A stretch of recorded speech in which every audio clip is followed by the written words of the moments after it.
Ah, the American dream. When you think of it, you think of people coming to America to achieve their dreams and to ultimately have their dream home with a white picket fence, 2.5 kids, a dog in the yard. At least that's what I always thought the American dream was. And I started seeing a bunch of videos about how the American dream has failed us, has failed in general. And I was like, yeah, the American dream sucks. Honestly, there's a lot of things about America that have really gone downhill. I'm still a proud American, don't get me wrong. I mean, America, the land didn't do anything. It's people. It's always people. It's always humans. And when I was thinking about how the American dream has failed, I was thinking about myself and how I had a job, I had a house, I had a husband, I had all these things. And then I look up a few years later and I am broke and alone and not really happy and depressed and all these things. So I started looking into how I got there, what's the American dream, and where I stand on it today. So I went on the Googles. The term American dream was coined in 1931 in a book called Epic of America by James Truslow Adams. That dream of a land in which life should be better and richer and fuller for everyone, with opportunity for each according to the ability or achievement. And I think the key word here is opportunity. When you're in America, it's about having different options and opportunities. Another thing, I think it was Wikipedia or I don't know, somewhere, it was saying that American dream is basically equal opportunity to achieve success through hard work, determination, and initiative. So it's not like come to America and you're just going to be given all these free things. It's every person for themselves to put in the hard work, initiative, put in your dues. You know, you got to work for things. But then in the 1950s, that's when we got this idea of the white picket fence life. Nuclear families in modern suburban homes, a symbol of like security, where you had your home, a nice place, the whole regular type family, traditional values and all these things. But instead of the opportunity to do better and achieve more, it became about what you had, the materialisticness of it. And James Truslow Adams concluded in his book that America had lost its way by prizing material success over other values. That's curious and fascinating to me because in this era of life, America really favors those that have more and less about values. You see the values and character and traditional ways and respect for each other has just pretty much, a lot of it has disappeared. I think there's a lot of people that still hold those values and characteristics, but I started thinking about my life and how the American dream did give me opportunity. It gave me the opportunity to believe that through hard work and initiative, I could quit my job and travel full time. The audacity to even believe that is unheard of in a lot of other places in the world. I quit my job. I decided to travel full time without any income. I decided to start a YouTube channel with the belief and the hope that it would pop off and that I could make money that way. During that time, I was broke. I had zero income. I had some savings and a dream, basically. My choosing of that was making decisions of how my future life would be. Me doing YouTube didn't bring in a lot of money, but it was enough for me to live freely in a van, doing whatever I wanted, whenever I wanted. By me choosing that opportunity pushed me away from all the people that I love the most and care about the most, because I was constantly traveling. So I was getting the things that I wanted through the opportunity of living in America. But I was also, in choosing those things, losing those values of being close to family and friends. And it did not allow me to date, because I'm not the kind of person that's just gonna go out there and get a little frisky with people on the road. I was alone. And I felt lonely, and I felt like, dang, you can't have it all. Everybody has problems and issues, and nobody has everything. Now, I try to stay positive, but I'm going to just veer off into negativity lane for a hot minute. I do think that if we are talking about the American dream in terms of having things and money and stuff like that, I think it is a lot harder nowadays. Even though there's opportunity to live a nomadic lifestyle, to me, I don't know that everybody is built to do it forever. So it is a good solution to save money if you are still working and you have money coming in. I think it's an excellent solution if you really are diligent about socking away every extra money that you get so that when you're done, you have the opportunity to probably buy something. But even in saying that, the way that the economy and housing and stuff is now, it's like very, very difficult to buy something in a decent neighborhood that's not falling apart. So it feels very bleak. The opportunity that you're hearing of the American dream, it's still there. And at the same time, it's so much further of a reach. And hard work, determination, and initiative sometimes just isn't enough. You can be a very ambitious, really hardworking person, but sometimes it's just almost that far out of reach.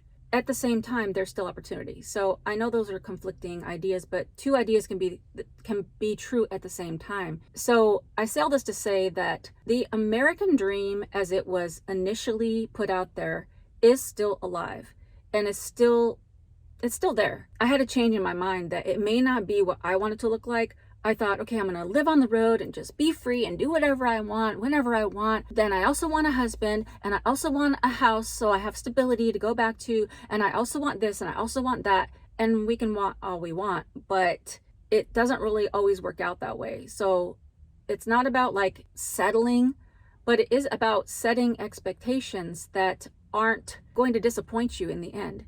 It's also taking the time to be grateful and be like, wow, like I've done so much. There's always going to be an upside, even in the darkest of times. And I want to share a little bit of how I was feeling when I first moved into my apartment.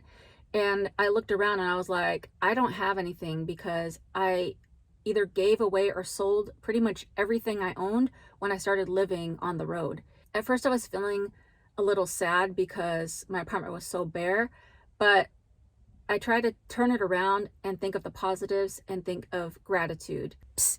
Hey friend, are you feeling a little stuck? Like nobody understands you, you're going through something and you feel like you haven't been heard and you just need someone to listen? Well, I am the great listener. And I'm also a certified coach and I'm starting my coaching practice back up. So if you feel like you just need someone to listen and to help you sort out some things in your life, check out the link in my description and it'll give you all the information about my coaching and what I offer. So much room for activities. Moving into an apartment has been lovely because I can do what I want, whenever I want, because it's all mine, all mine. The other thing is, it's got great acoustics when there's no furniture around. And I love you. Sounds like a choir of angels up in here. When I moved into my van, before I moved into my van, I was moving into my car and my kids were moving and they needed furniture, so I gave them all my furniture. Then I went on the road, so I haven't had any furniture. So I still don't have any furniture. That is one thing, if you're thinking about getting into the nomad life, is when you're ready to exit out of there, or if something forces you to exit out of the van life, you're gonna have to start over. So you have to weigh those pros and cons. If you spend a lot of money on furniture, then you might want to ask a friend or family member if they can store it for you, if they have extra room. If it's a burden, don't be asking people because that's just a burden. But if it's just a few things and it's not gonna get in their way, ask a favor. Thank you for being a friend. And then if you don't have anybody, you might want to consider a small storage spot. To me, if you can just store like a couch, a bed, maybe an office chair and a desk or something like that, you don't need all the other frilly things. You just need somewhere to sit and to sleep. And then you can accumulate all your other stuff again whenever you're ready. But the other thing is, if that storage spot is like $100 a month and you're going to be on the road for like 2-3 years, it depends on the cost. Getting a new couch, a new bed, whatever, office chair, if you add that all up, the amount of money you were spending on a storage space, you could just buy new. So that's my thought process, but now that I need furniture, I'm like, bro, these furnitures out here are expensive. At first I was gonna get stuff off of Facebook Marketplace, but how am I gonna get it? I'm just one person. I'd have to rent a little truck and then I'd have to have somebody help me carry it upstairs. So sometimes you just, like if you're by yourself, you just gonna have to pay somebody to do it. And that adds up. But I got plenty of room to, I could learn how to do a back handspring. No, I definitely cannot learn how to do that. But I went to a thrift store to look for some stuff. Don't look yet. I saw this bin of art pieces. And I see this one, and the bin has a big sign that says 50% off sale. I'm flipping through and I see this picture, which I'm about to show you, and I was like, that is gorgeous. I take it to the front and I was like, hey, there's no sticker on this, so I'm just wondering how much it is. And I'm thinking it's gonna be like 50 bucks. And she's like, I don't make the pricing, I'm just a volunteer, so I need to take it to the back, to the people that do the pricing and show it to them. So she takes it back there and she was like trying to sell the piece. I'm like, make it sound less, don't make it sound better.